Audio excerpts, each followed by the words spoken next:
Thank you very much. We are drawing to a close, almost there in terms of our agenda. It's been a real pleasure to be here today at National Personal Safety Day, a day when we can obviously all come together to celebrate progress, partnerships, and people that make a real change. So each year we have the privilege of presenting the Susie Lamplugh Trust Griffin Award. You can see there, I'm a little bit worried about holding it up in case I break it. And this is in memory of our late Chief Executive, Rachel Griffin, who's a close friend and colleague.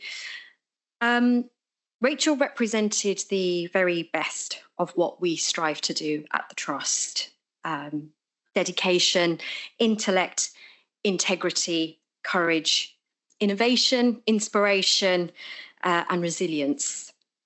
She was an extraordinary leader and a campaigner whose legacy lives on in our work and in the lives of the victims and survivors she championed. So this award recognises an individual who truly embodies those same values, someone whose commitment and impact have advanced the protection and rights of victims everywhere.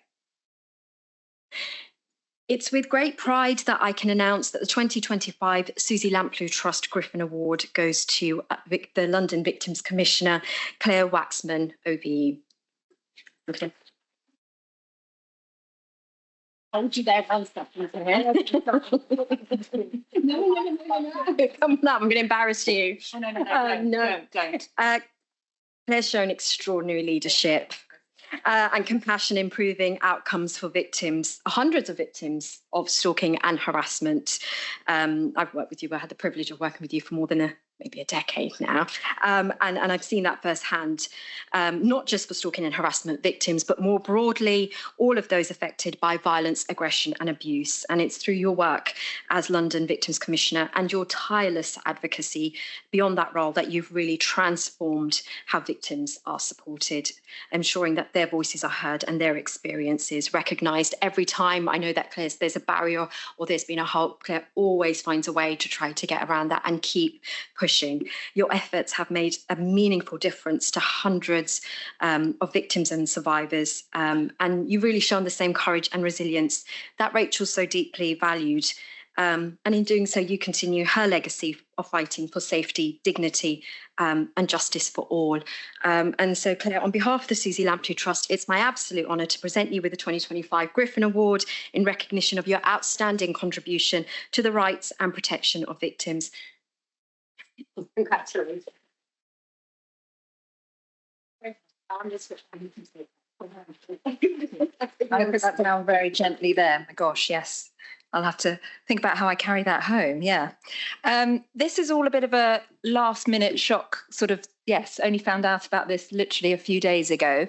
And I just want to say a huge thank you to the Susie Lamplugh Trust, because I started off my experience as a stalking victim. I've been a stalking victim now for over 20 years.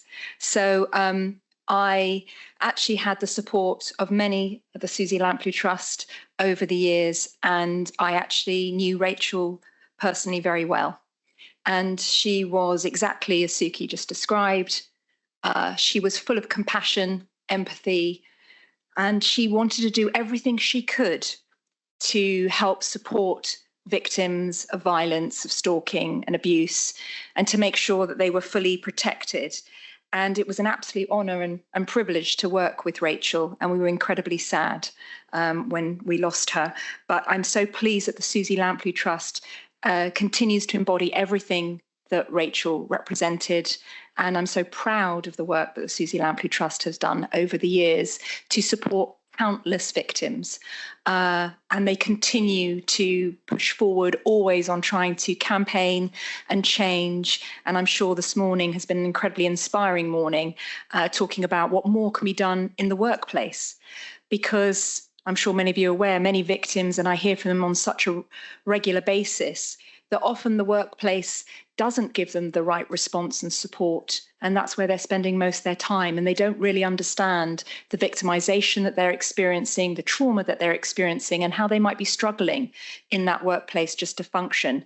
So it's really important not just to identify, how do we stop the harassment and abuse of colleagues in the workplace, but also how do we best support them to help them when they're trying to navigate that trauma, but also if they're trying to navigate a criminal justice system. We have record Crown Court backlogs in this country. It is taking years for victims from report to court. I have victims in London waiting 7-8 years to get into a courtroom. So imagine if you're in the workplace trying to hold down a job when you've got that criminal justice system hanging over you. So it's just something to bear in mind, the many, many challenges that victims and survivors endure when they become a victim and have to want to try and access justice and support.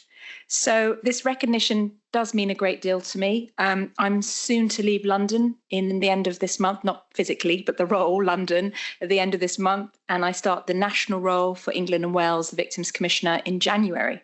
So the work is going to get even bigger and span, obviously, England and Wales. So there's lots to do. But as those who work with me know, I don't let anything stop me, and I do everything I can to champion the voice of victims, survivors, and families as well who are bereaved by homicide. So I just want to say, though, this award really isn't just for me. I think it's a tribute to all those who continue to speak up against violence, who continue to speak out on behalf of victims and survivors, and who continue to push and challenge where we need to make sure that victims receive the right support and protection. So I just want to say from the bottom of my heart, because they know, the Susie Lampley Trust, how much they mean to me personally, thank you so much. Really unnecessary, but I hate getting these sorts of things, but a huge thank you. And thank you for all the work you do, and I will continue to support you from my national role. Thank you.